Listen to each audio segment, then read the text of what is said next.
Okay, so in the last talk, we were discussing about the nature of this Kanika Samadhi, momentary concentration. So, when we make reference to the Mahatika, commentary to the Visuddhimagga, where it defines this Kanika Samadhi as Kanamata Titiko Samadhi. Okay? So this concentration that lasts for just a moment. Okay?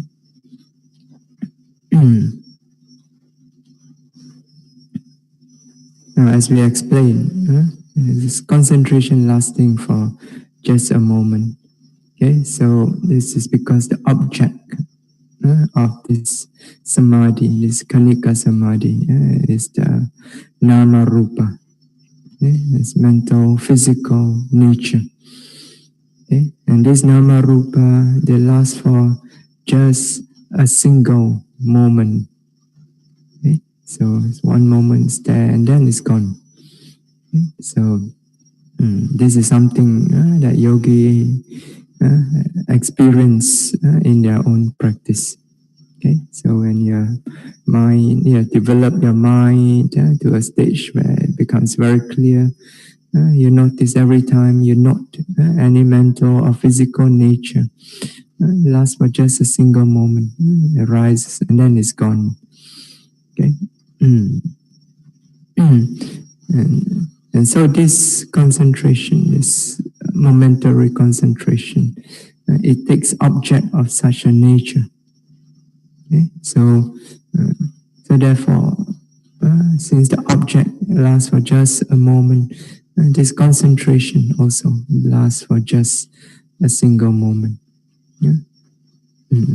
So therefore, its definition, Kanamata Titiko Samadhi, concentration lasting for just a moment.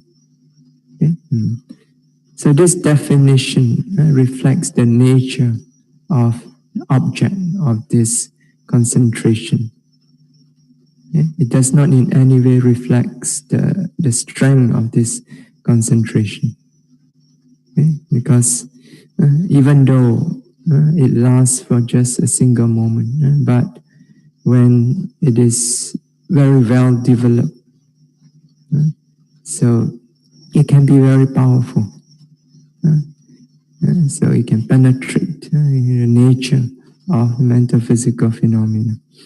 Okay? So when it is well developed, so that means when it occurs uninterruptedly, continuously. So this nirantaram pavatamano. So it occurs continuously, moment after moment after moment after moment, without anything, any unwholesome state coming in between. Nirantaram. Okay? And ekagarena pavatamana, when it occurs in a single mode. Okay? So it means each moment when it arises with the same strength, with the same intensity. So this means moment to moment, the strength, the intensity of this concentration is not fluctuating. It's not going up, going down. One moment very strong, another moment very weak, and so on. So it is consistent in strength, in intensity. Okay? So due to the momentum of the practice, so it has come to this state of stability, and it's well balanced. So it occurs continuously with the same strength, with the same intensity. And then patipakena anabhibuddho, when it is not overcome by any opposition in the form of the 5 hindrances. Okay? Yeah. So due to the momentum of the practice, to the strength of the continuity of the development of this concentration, it has reached a state where it is so powerful that it occurs continuously, not giving any chance for the unwholesome mental hindrances to arise. So there's nothing that can stand in its way that can oppose this concentration. It goes on occurring again and again and again with this strength, with this intensity. Yeah. So when it occurs in this way, continuously, uninterruptedly, with the same strength and intensity again and again, without any opposition. So nothing that can hinder it. And Chittam nichalam tapeti. So it fixes the mind, or it establishes the mind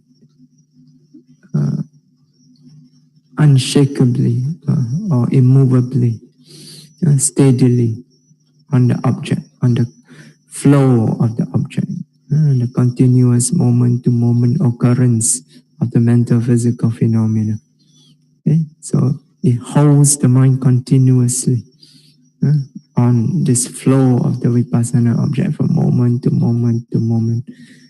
It's like the whole mind, the noting mind is continuously glued to this process of the nama rupa. It cannot be distracted away from it. Okay?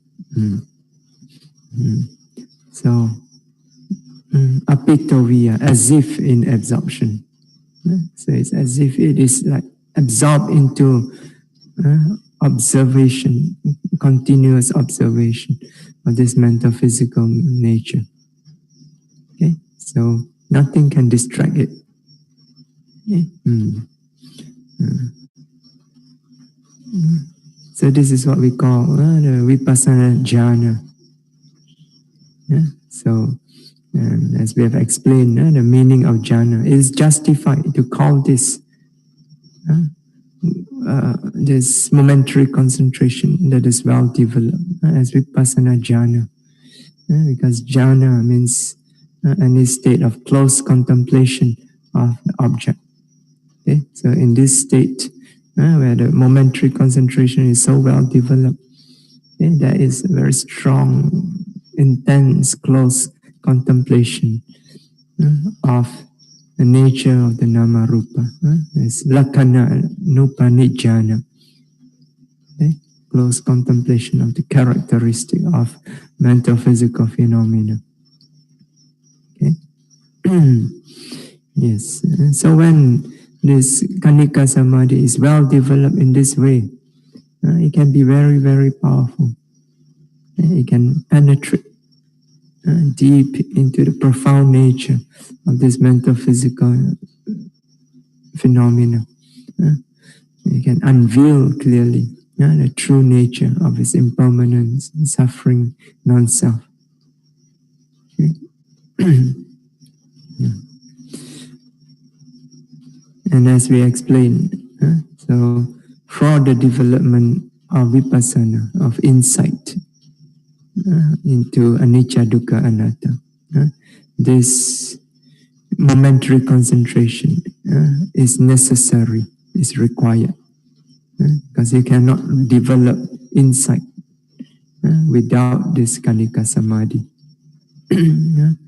So, nahi kanika samadhi vina vipassana sambhavati. So, it's from the Mahatika. So this insight is impossible, cannot arise in the absence of this momentary concentration. Okay? Because as we explained, this momentary concentration, it is the only concentration due to its nature. It is the only concentration that allows the yogi to be able to observe clearly the moment-to-moment arising and disappearance of the mental physical nature. So, because it arises and passes away together with each nature that is being contemplated. Okay? So therefore, due to its nature, it allows the yogi to discern clearly the moment to moment rise and fall of the mental physical phenomena. So, and in order to develop insight, the yogi must be able to discern clearly the continuous momentary arising and disappearing of nama rupa. Okay? Because the nature of anicca, dukkha, anatta is in this continuous process of rise and fall. Okay? So you contemplate that, then you can develop insight into anicca, dukkha, anatta. Yeah. So no other concentration can allow you to discern this nature of rise and fall. Only Kanika Samadhi. Okay. Yeah. So Kanika Samadhi is necessary for the development of insight, for vipassana. Okay. And this is true whether you follow the samatha yana or vipassana yana. Samatha approach or vipassana approach. So you need to, in order to develop vipassana, you need to make use of Kanika Samadhi. And so for those who follow the samatha approach, when they switch over to develop vipassana, they need to withdraw from the samatha jhana. They cannot remain in samatha jhana if they want to develop vipassana. They must withdraw from it and then turn their attention to contemplate the nature of nama rupa using Kanika Samadhi. But as important as this Kanika Samadhi is, it is not without its controversy. So, some of you are already aware what is this controversy. It has been raging on for years. So, and until today, people still, for many people, it's still an unsettled issue. Although for those who practice vipassana meditation and who have experience to a certain degree insight into anicca, dukkha, anatta, this is a settled issue, settled through the practice. Okay. So why is this controversy? Now, we all know that in order to be free from suffering, to be free from dukkha, okay, so we need to practice the Noble Eightfold Path, right? There's no controversy here. Okay? So you need to practice the Noble Eightfold Path. So it's Dukkha Nirodha Gamini Patipada. It's a Noble Eightfold Path. It is the way leading to the cessation of suffering. Okay? So everybody agrees with this. So, and what is the Noble Eightfold Path? So there are 8 path factors. Samaditi, sama sankappa, sama vacha, sama kamanta, sama ajiva, sama vayama, sama sati, sama samadhi. Okay? So right view, right thought, right speech, right action, right livelihood, right effort, right mindfulness, right concentration. Right? 8 path factors. Okay? So when these 8 path factors they are completely developed, they come together in one moment and direct the mind towards the experience of cessation of suffering, experience of nibbana. Okay? Yeah, so we need to develop the Noble Eightfold Path. That means we need to develop these 8 path factors. Right? Everybody agrees with that. No controversy here. Okay. Now, in some suttas, few suttas in the Sutta Pitaka, where the Buddha defined Samma Samadhi, one of the factors of the Eightfold Path, Samma Samadhi, right concentration, as it defines it as the 4 jhanas, right? First jhana, second jhana, third, fourth jhana. Okay, from the description, these are the samatha jhanas, right? So, so in these few suttas, the Buddha defined Samma Samadhi as the 4 jhanas, which implies what? Because in order to be free from suffering, you need to develop the Eightfold Path, right? Including Samma Samadhi, which are the 4 jhanas, right? So this means the implication is that in order to be free from suffering, you need to develop these 4 jhanas, right? You don't develop them, there's no Samma Samadhi, then you only have 7-fold path, not 8-fold path. So, and this is the controversy. Why? Because we find in the commentaries, the Visuddhimagga, for example, it clearly says that those who follow the Vipassana Yana, the direct Vipassana approach, they can bypass the development of the Samatha Jhana, which means bypass the 4 jhanas, right?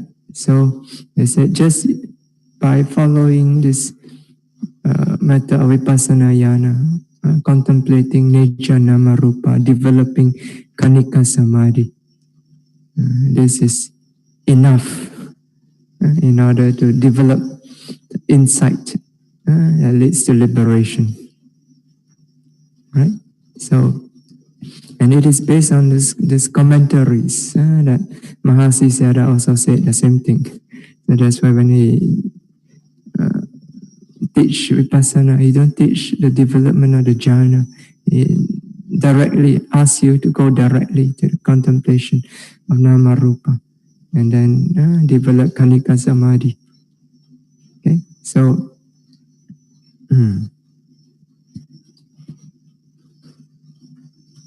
so isn't there a contradiction here? It's a very clear contradiction, right?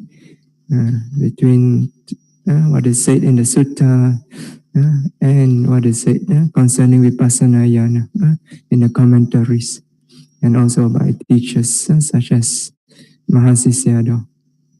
Okay. Yeah.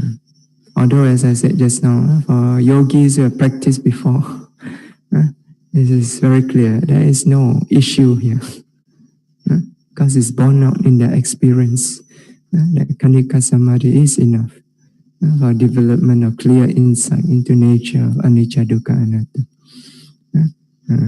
But yet, so you can see there is this contradiction, right, between what the Buddha says in the suttas and what they say in the commentaries. So you can ask, where in the sutta is Kanika Samadhi mentioned by the Buddha as sufficient enough for development of insight? What is the basis in the sutta based on which the commentary can say that development of Kanika Samadhi is sufficient enough for development of insight? Okay? Because even commentaries must conform with the Tipitaka. Tipitaka is the Buddha Vachana, is the words of the Buddha. Okay? So it cannot be refuted. So if there's any contradiction between commentary and the Tipitaka, then we must reject the commentary and follow the Tipitaka. Yeah, this is said in the commentary itself. If the commentary contradicts the Tipitaka, then we must reject what is said in the commentary. And this is what is explained in the commentary also. Yeah. So it's Kanika Samadhi mentioned as in the suttas as sufficient enough for the development of insight. Is it even mentioned at all in the suttas? So we need to address this issue in order to clear away any confusion or doubt. Now, if you go through the Sutta Pitaka and you try to find this word Kanika Samadhi or any form of this word Kanika Samadhi, you'll be frustrated. You will not be able to find. So it is not mentioned at all. But as we said the other day, just because a word is not mentioned in the sutta doesn't mean it is not there. So you need to know what exactly it is. What is Kanika Samadhi? So that's why in the last talk, we defined it, we explained. We went through all the trouble to explain the nature of this Kanika Samadhi in order for you to understand what exactly is Kanika Samadhi. Okay? So it is the concentration that enables the yogi to contemplate the moment-to-moment arising and disappearance of the nature of Nama Rupa. Okay? So it based on this description, based on this understanding of what Kanika Samadhi is, and you search the sutta, then you'll find actually is just like Vipassana, it is all over the place. Right? I'm sure you have come across before. The Buddha keep mentioning nature arising, disappearing of the Nama Rupa. Right? In the suttas. So every time the Buddha mentioned that, there it is described, it is implied by that statement, arising and disappearing of whether 5 aggregates, 6 sense base, 18 elements, and so on. Is implied by this, that there is this Kanika Samadhi is present. Okay? So if you have practiced any Vipassana at all and experience this nature of arising and disappearance of the Nama Rupa before, you know that you don't have to be told that at that time there is some concentration present in the mind. So that concentration is Kanika Samadhi. So when the Buddha talk about contemplation of nature, rise and fall of the Nama Rupa, it is implied there that there is some kind of concentration. And that concentration is Kanika Samadhi. Okay? And it is especially usually mentioned in suttas relating to the development of Vipassana. Yes. Take for example the Satipatthana Sutta itself. Right? So in the Satipatthana Sutta, the Buddha mentioned Samudaya Dhamma Nupasi wa Viharati. Samudaya Dhamma Nupasi wa Kayasmin Viharati. Vaya Dhamma Nupasi wa Kayasmin Viharati. Samudaya Vaya Dhamma Nupasi wa Kayasmin Viharati. Okay? So the yogi dwells contemplating the nature of arising in the body, or he dwells contemplating the nature of passing away in the body, or he dwells contemplating both the nature of arising and passing away in the body. Right? This is mentioned in the Satipatthana Sutta, right? So, to contemplate, so there must be a certain focus of mind, concentration. So there is implied Kanika Samadhi. The Buddha doesn't need to mention clearly, at that time you contemplate like this, that is Kanika Samadhi. It is understood. So, so in many suttas, it's like this. The Buddha described, either he described the nature of this Kanika Samadhi, or through what he said, it is implied that there is this concentration that enables the yogi to contemplate the nature of arising and disappearing of the nama rupa. Okay, but this word Kanika Samadhi itself is not used in the sutta. Okay, so but it is a word that is coined by the ancient teachers that wrote the commentaries, okay, in order to explain, because that's the job of the commentary. Okay, is to make things clear. To make things clear, they need to draw out what is implicitly said in the sutta, and draw it out and make it explicit.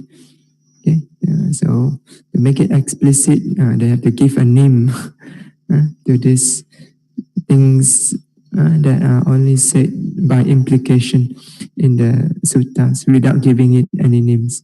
So when it comes to the commentary, they have to identify this implicit state, make it explicit, give it a name, then it becomes clear. And then it becomes easier to explain. And that is the job of the commentaries, to make things clear. Okay, so now we say that, so Kanika Samadhi can be found in the suttas. It is implied by the way the Buddha described contemplation arising and disappearing, okay, of the Dhamma Rupa. But is it Sama Samadhi? Is it right concentration? Because just now we said in the few suttas, the Buddha defined it as 4 jhanas, right? Okay. So let's just for a while, let us redefine Sama Samadhi. Okay, so so the Buddha says it's the 4 jhana. In these few suttas, he says it's the 4 jhana. But let's look at it another way. Okay, so Sama Samadhi is a factor of the Noble Eightfold Path, and the Noble Eightfold Path is the way leading to the cessation of suffering. Okay? So therefore, being a factor of the Noble Eightfold Path, we can also say that Sama Samadhi, it is the concentration which, when it is present together with the other 7 factors, it leads the mind to the experience of the cessation of suffering. So Sama Samadhi is the concentration that leads the mind to the experience of cessation of suffering. Okay? Yeah, we can define Sama Samadhi in this way. Okay? Because it's part of the Noble Eightfold Path. It's a factor of the Noble Eightfold Path. So we must contribute towards the experience, directing the mind towards the experience of cessation. Okay. Yeah. So sama samadhi. Just for a while, let's take it as the type of concentration leading towards the experience of cessation of suffering. Let's look at the sutta in the Anguttara Nikaya, in the Catuka Nipata Pali, the book of the fast. So the Samadhi Bhavana Sutta, the discourse on the development of Samadhi. Okay. So in this sutta, the Buddha talk about 4 kinds of development of Samadhi. So all of these 4, I will only be referring to one of them, the last one, because that is relevant to our discussion here. Okay. You can check out the Samadhi Bhavana Sutta yourself in Anguttara Nikaya, the book of the Force, Sutta 41. Okay. Yeah. So the 4th kind of development of concentration or Samadhi Bhavana, this is the development of concentration that leads to the or conducive to the destruction of the asavas. So you know is asava, so the taints. You always do the chanting idame punyam asawa kaya waham hotu. May this merits of mine be a condition for the destruction of the mental taints. Okay, so there are 4 kinds of mental taints. There's kama sawa, taints of sensual desire; bhava sawa, a taint of attachment to existence; dita sawa, the taints of wrong view; and avijja sawa, the taint of ignorance. Okay? So these taints, they are said to be the impurity of mind that fills the mind of beings in samsara. From the beings from the lowest plane of existence in avicii up to the highest planes of existence in the arupa Brahma world, the immaterial Brahma world, the world of neither perception nor non-perception. Okay, so this asavas fills up the mind of beings in all these planes of existence. So you can think of it as the mental defilements that keep us bound to samsara. As long as you are still tied to samsara. So these asavas will fill up your mind again and again. Yeah. So the Buddha asks, Katamacha bhikkhave samadhi bhavana bhavita bahulikata asavanam kayaya samvatati. So the Buddha asks, Katamacha bhikkhave, and what bhikkhus, samadhi bhavana, what bhikkhus is the development of samadhi, which when it is developed, when it is cultivated, it leads to the destruction of these asavas. Okay. Yeah. So what are this? What is this development of concentration, which when developed and cultivated leads to the destruction of the asavas? And so the Buddha gave the answer himself. Okay? And so Idha bhikkhave bhikkhu panchasu upadana khandesu udayabhaya nupasi viharati. So Buddha says, Idha bhikkhave, here bhikkhus, bhikkhu, a bhikkhu or a yogi,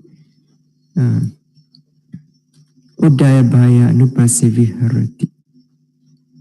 So he dwells contemplating, that means he spends his time contemplating. Again, you see, anupasi viharati, contemplating, anupasana. So that means he contemplates, he notes again and again and again and again, repeatedly, continuously, without a break. So what does he dwell contemplating or noting continuously? Udayabhaya nupasi viharati. He dwells contemplating the rise and fall of what? Panchasu upadana khandesu, of the five aggregate subject to clinging. Okay? So here, because this bhikkhu or this yogi, he passes his time contemplating, noting again and again and again, continuously, moment after moment after moment, the rise and fall in each moment, experience of the five aggregates. Okay. Yeah. So what is the Buddha describing here? What is the Buddha describing here? This bhikkhu or this yogi, he passes his time contemplating, noting repeatedly, continuously, again and again, rise and fall of the five aggregates. What is the Buddha describing here? Kanika. Kanika samadhi. So it's very obvious, right? So actually, the Buddha is describing first of all vipassana meditation. So this is vipassana meditation. When you practice vipassana meditation, this is what you do. You note again and again and again the experience of the nama rupa.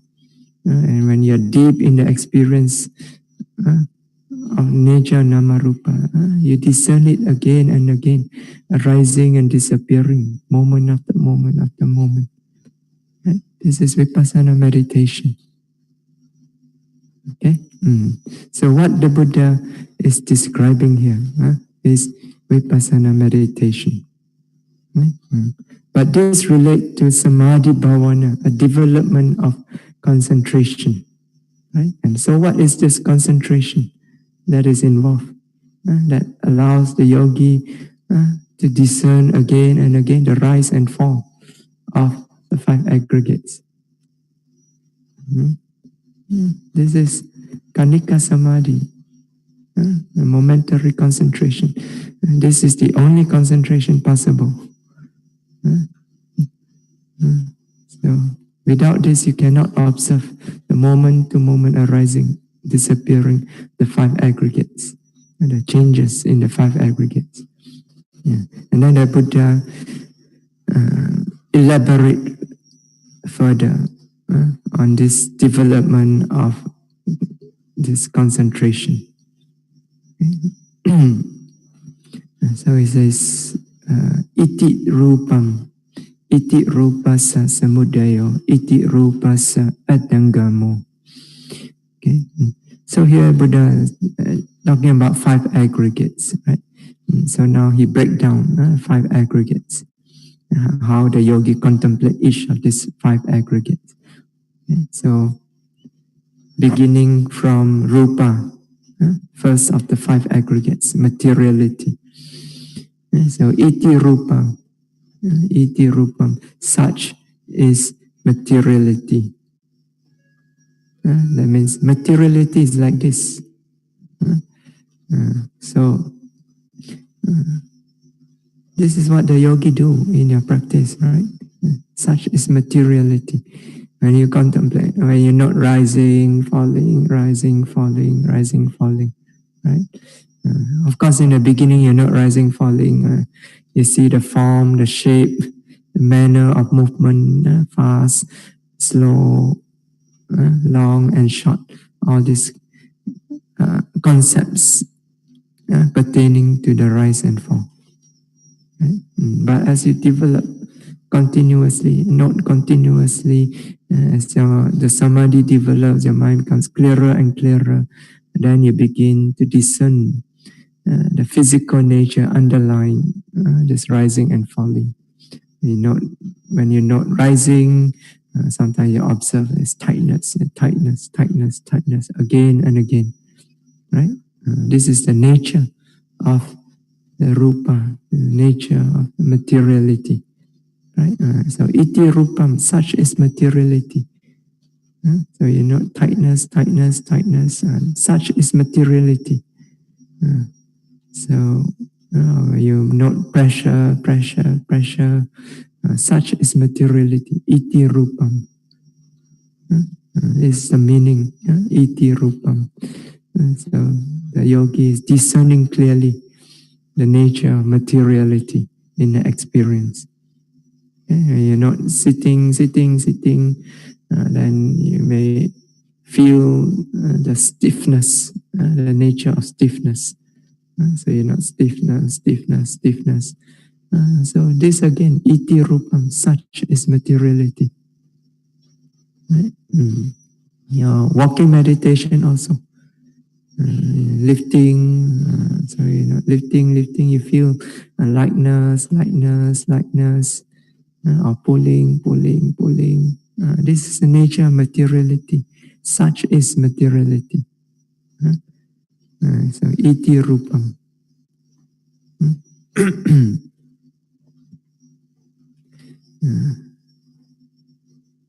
So once you can discern clearly nature of materiality, tightness, stiffness, tension, pressure, heat, cold, hardness, softness, and so on. Then when it's clear enough, at some point, then iti rupasa samudayo. And such is the arising of materiality. As you contemplate again and again the nature of materiality, so when the nature of materiality becomes more and more clearly defined, at some point you begin to discern clearly the arising of this materiality, the very first moment when it arises. In the beginning, when you note the nature of this materiality, so it's still very rough. So you do not really catch the very first beginning yet. Okay? So, so at the stage of Nama Rupa Paricheda, it's still very rough. You can only tell, oh, there's this nature, there's that nature, and so on. Okay? But you don't really see each of this nature clearly arising. So, but at some point, the mind becomes clear enough and discern, oh, there's this first point when it arises. So prior to that, just before that, there's nothing. This nature was nowhere to be found. And then it comes into existence. So it arises. So iti rupasa samudaya. When you see this clearly, you see such is the arising of this material nature. It's the very first moment of its arising. Prior to that, it doesn't exist.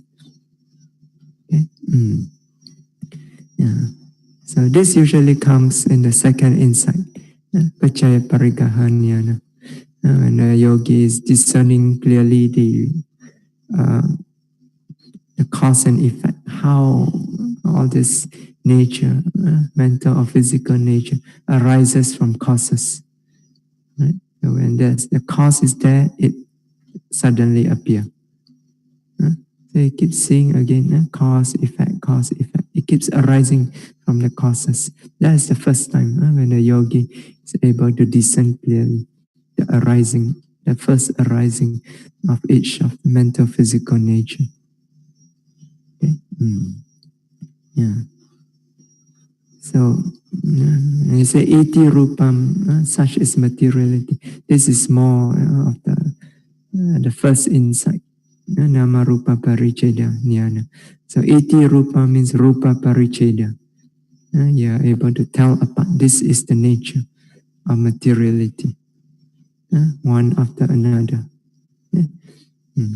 So, so here the Buddha did not tell you this is this insight, that is that insight, but you understand the nature of these different stages of insight. You can relate what the Buddha is describing here to those stages of insight. So, and this is all done usually in the commentary. The Buddha don't, in the sutta, the Buddha don't bother about making things so clear. He speak to the yogi directly. Right? So then after that, so iti rupa sasamudayo, such is the arising of rupa. Then so you continue meditating, and then at some point when the mind becomes even more clearer, then iti rupa sa atengamo, such is the disappearance of rupa. So at first when you discern the arising of rupa, you cannot yet discern the disappearance of rupa, especially at the Bhajaya Parikahanyana. You keep seeing this nama or rupa nature arising, right? But before you can see its disappearance, something else arises, and then something else arises. Then so you just keep seeing arising and arising and arising. The disappearance is not distinct, cannot be discerned clearly. Okay? Because at that time, mind is not sharp enough yet to catch the disappearance. So, but as you continue develop, at some point when the mind becomes clear enough, and beginning from the third insight, sammasana jnana, then the disappearance becomes clear. So you begin to discern the arising and then the disappearance of this mental or physical nature. So iti rupa sa atangamo, such is the disappearance of rupa. Okay? Yeah, so that comes from beginning from the third insight. And that third insight is still very slow. The arising and disappearance is very slow. Okay, the arises, it stays for a while, develop for a while before you can discern it disappearing. It's very slow. But if you develop this continuously, as the mind becomes clearer and clearer, sharper and sharper, when it comes to Udayabhaya Jnana, the fourth insight, things start to pick up speed very, very fast. You see the arising and disappearance. Momentary. Okay? In that moment it arises. In that very moment it disappears. So in Udayabhaya Jnana, it's very, very fast. Okay? So the moment it arises, it disappears. In Udayabhaya, the yogi cannot see the middle anymore. In Sammasana Jnana, where it's still very slow, you can just see it arises, and then there's the middle part before it arises, it disappears. Like Udayabhaya Jnana, because of the development, the insight. So it becomes very, very sharp right in the moment. So in that moment it arises, then immediately it disappears. Okay. So at that time, the yogis discern clearly both the arising and disappearance. Yeah, you develop further, it can go even faster than this. It comes to Banganyana. So, Banganyana, especially after passing through Udayabhayanyana, the mature stage of Udayabhaya, you come to Banganyana. So they become very, very sharp, precise, and so fast that the moment the yogi notes the experience, immediately the noting goes to the disappearance. It's so fast that the yogi can no longer discern clearly the arising. So the moment he notes, it goes to the disappearance. So what the yogi is seeing again and again, breaking up, breaking up, breaking up, breaking up. So crumbling, things crumbling, disappearing again and again and again. So, so this is the beginning of the stage of very powerful insight. Okay. Yeah. In the commentary, they can go on explaining all these different stages of insight. But here in the sutta, the Buddha just said very simply, such is materiality, such is the arising of materiality, such is the disappearance of materiality. So, yes. So this is Kanika Samadhi at work here. So, yeah, and not just materiality. So the other four aggregates also. Okay, so iti vedanaya samudaya, iti vedanaya atangamo. Such is feeling, vedana. So yogi note pain, pain, pain, or pleasant, pleasant, pleasant. So such is pain. And the mind is clear enough. Iti vedanaya samudaya. Such is the arising of vedana. Then iti vedanaya atangama. Such is the disappearance of feeling. Then iti sanya. Iti sanyaya samudaya. Iti sanyaya atangamo. Such is perception. Such is the arising of perception. Such is the disappearance of perception. And iti sankhara. Iti sankharanam samudaya. Iti sankharanam atangamo. And such is the mental formations. Such is the arising of mental formations. Such as the disappearance of mental formations. And then finally, iti vinyanasa samudayo, iti vinyanasa atangamo. So such is the consciousness, the quality of knowing. So sometimes yogi can discern this clearly, knowing together with the object. Every time there's object, there's knowing, object, knowing. So such is this consciousness, this quality of knowing. Then you see it arising and disappearing together with the object.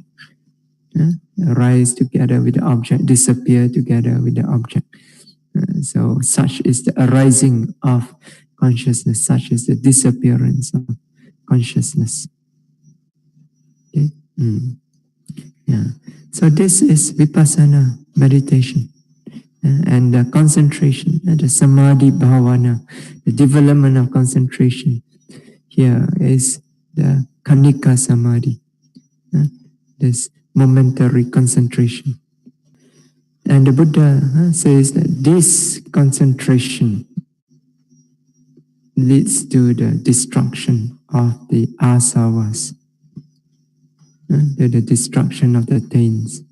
So as we mentioned just now, there's four asavas: sensual desire, attachment to existence, wrong view, and ignorance, avidya. Okay.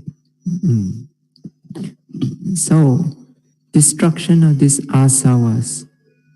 When are these four asavas destroyed? Take this ditthasava, the pains of wrong view. When is it destroyed? It is destroyed by Sotapati Magga, the first Magga. So the path of the stream entry.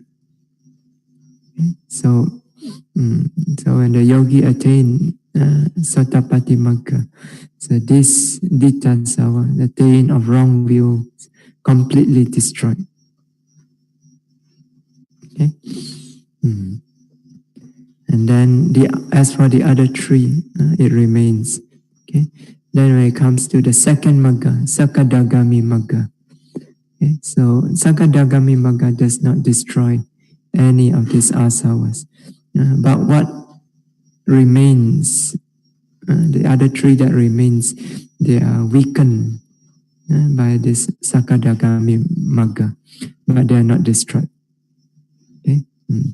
So, but when it comes to Anagami Magga, the third Magga, then the Kamasawa, the taint of sensual desire, this is completely destroyed by this Anagami Magga. Okay. Then the other two remain, Bhavasawa, the taint of attachment to existence, and Avijjasawa, the taint of ignorance. These two remain. So these two are completely destroyed by the fourth path, Arahata Magga. Okay. So these are the destruction of the asavas. It takes place in this various stages of the Magga. Okay, so therefore, when the Buddha talk about the development of concentration that leads to the destruction of the asavas, this means, in other words, the destruction of, the development of concentration that leads to the attainment of these various stages of Magga. And how do you develop this concentration? By contemplating the rise and fall in the five aggregates. Okay? So this is Kanika Samadhi. Okay? And this Kanika Samadhi, the Buddha says it leads to the attainment of these various stages of Magga, including Arahata Magga, which means it leads to what? Cessation of suffering. Right? So it is the concentration that leads to the cessation of suffering. Right? So can it be considered Sama Samadhi? If it leads to attainment of Arahantship, that means the experience of complete cessation of suffering. So is it Sama Samadhi, right concentration? Surely it is right concentration, right? If this is wrong concentration, then I do not know what is right concentration. Yes. So, based on this sutta, we can say that this Kanika Samadhi can also, it qualifies also as Sama Samadhi, as right concentration. Okay? So, not just the four jhanas, okay? But Kanika Samadhi also can be described as Sama Samadhi. Okay, so in the next talk, I will cite from another sutta, so where it is very directly mentioned that this concentration that is developed during vipassana meditation, very clearly mentioned that it is Sama Samadhi. Okay, so right concentration. Okay, so we'll come to that in the next talk. So we stop here today. Okay, this question in the chat room, again from the same person. All from the same person. Bhante, Kanika Samadhi is from Visuddhimagga. But which sutra did the Buddha mention this momentary jhana? Sutta, not sutra, sorry. I just mentioned in the talk. So you asked this at 8:47, so forgiven. Second question. Commentary is not the words of the Buddha, Bhante. Clear contradiction. I follow what the Buddha says. Yes, that's what I said just now. Commentary is commentary. Tipitaka is the words of the Buddha. So, and if commentary to contradict the words of the Buddha, the Tipitaka, then we follow the Tipitaka. Okay? Yeah, but Tipitaka, even though it's called Buddha Vachana, the words of the Buddha, it does not necessarily mean that it must be from the Buddha. So, as you can see in the suttas, they are also from the other disciples. In fact, one sutta, the Buddha also mentioned that any teaching, any Dhamma that leads to dispassion, to cessation, to weariness, and so on. These are the words of the Buddha. Okay, so which means that anything that the commentary says that conforms with what the Tipitaka said is also the words of the Buddha. Yeah, all these things that you asked, I already explained. So it's again a very long question. What is the explanation of what the Buddha says that his teaching is wholesome, nothing to add and nothing to take away? So it's very long, I won't read this. So, and what is this? He says but does not say. It would be like this. What he says is a holy way of life, which is fully successful and perfect, with nothing lacking and nothing superfluous, well proclaimed in perfection or its purity. And if he were to deduct anything from it, thinking in this way will be purer, he does not say. And if he were to add anything, thinking in this way, it will be more complete. Then he does not say. Why need to redefine what the Buddha said about rising, falling of phenomena in vipassana and creating new words? Yeah, I have just explained just now to make it clearer. So, yeah. Yeah, so the reference is Anguttara Nikaya, Book of the Fourth, Sutta 41, not paragraph 4. Sutta 41, Samadhi Bhavana Sutta. You go and read it more clearly first. It's not from the Visuddhimagga. Okay, so it says in the Samadhi Bhavana Sutta, the Buddha first talked about jhana 1, 2, 3, 4. When coming out from jhana, then contemplate. The Buddha did not say that in that sutta. Okay, he did not say you come up from the jhana, then contemplate. He was describing 4 different kinds of development of concentration. The first one, yes, the concentration leading to the comfortable dwelling here and now. So referring to the first, second, third, and fourth jhana. That is only comfortably dwelling here and now. That's what the jhana leads to. Okay, he gives you a pleasant dwelling of the mind here and now. Okay, so it doesn't lead more than that, to more than that. Okay, so that is one kind of development of concentration. Okay, so what I'm referring to is the 4th kind of development of concentration. Yes, the first one is not directed anywhere to development of insight. That's why it's only a comfortable dwelling of the mind. It does not lead to any arising of any clear insight or anything.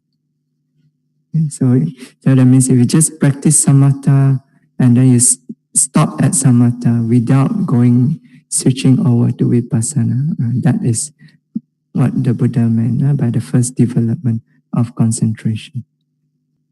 So it says, but in Mahasi Sayadaw method, skip jhana 1, 2, 3, 4, go directly to contemplating. Can a yogi do a reverse?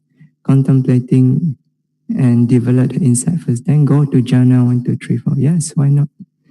Actually, in the sutta, also there is a mention Vipassana, Pubangama, Samatha, Samatha, Pubangama, Vipassana. Vipassana preceded by Samatha, Samatha preceded by Vipassana. So it can be done. And actually, in the Mahasi tradition also, although you start off with the development of insight, okay, so, but some yogis, once they have completed the development of insight, and the teachers are satisfied with their development, okay, so, and especially if the teachers want to train them to be meditation teachers, then they will teach them samatha. So using kasina or using metta bhavana, so they do develop the jhana, but after they have completed the development of insight. Okay. When the yogi is seeing breaking up, crumbling, disappearing again and again, is at the stage of sunyata, emptiness in the Honeyball Sutta. So sunyata means experience emptiness. Emptiness means empty of self. Okay. So when you discern the nature of impermanence, so right there is also what is impermanent is suffering. What is suffering is non-self. Okay. So you do discern the nature of non-self. Yeah. So if nature of non-self means one of the aspect of nature of non-self we can discern is the empty nature, empty of a self. Yes, the last question here is, there's no question, it's just a statement. Right, concentration is develop jhana 1, 2, 3, 4, and then do contemplating of 3 marks of existence. Yeah, so as we explained, so not necessary. So that's in the sutta, we can see that just from Kanika Samadhi alone, you can proceed development, the contemplating of the nature anicca, dukkha, anatta. Okay, and this is borne out in the experience of many yogis also. Okay, that's why I said yogis who have practiced before, this issue is settled. Only for those who have never practiced before, then they have a lot of doubts in this way, especially if they study too much and become confused. Yes. That's all this sutta dealing with meditation, and also in the commentaries that describe the experience of meditation. You can really only understand them and appreciate them if you have spent some time meditating. And meditating, also meditating properly until you actually experience for yourself all those different experience that are described both in the suttas and elaborated upon in the commentaries. Otherwise, you keep asking all these questions again and again. Bhante, for people who do not practice meditation but only read sutta and practice in their daily life as exemplary devotee, can they attain Sotapanna without meditation? Thank you. Yeah. Unless you are a spiritual prodigy. So it's very difficult without meditation to attain the first path, Sotapati Magga. So, yeah, so we have to meditate, especially for us who live in this age. You have to meditate. I've not seen any meditation masters who have attained their attainment in daily life. He asked me, one day, have you seen a past life during meditation? Could you share your experience? Yeah, I've no interest in that. This life is already enough problem. Why go dig out all the past life?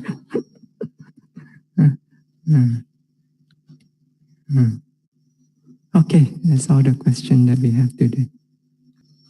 Imaya Dhammanu Dhamma Patipatiya Buddham Pujemi. Imaya Dhammanu Dhamma Patipatiya Dhammam Pujemi. Imaya Dhammanu Dhamma Patipatiya Sangham Pujemi. Imaya Dhammanu Dhamma Patipatiya Mata Pitunam Pujemi. Imaya Dhammanu Dhamma Patipatiya Acariyanam Pujemi. Adha Imaya Patipadaya Jaram Ranamha Parimocesami. Idame Punyam Asawakaya Waham Hotu. Idame Punyam Nibbanasa Pachayo Hotu. Idame Silam Magaphalanyanasa Pachayo Hotu. Imam no Punya Bhagam Sabba Satanam Dema. Imam no Punya Bhagam Sabba Satanam Dema. Imam no Punya Bhagam Sabba Satanam Dema. Sadhu, sadhu, sadhu. So may all of you be well, happy and peaceful always. May all of you be able to practice happily, smoothly, without any obstacle, and may you all be able to quickly experience the unconditioned peace of Nibbana through your practice of Dhamma.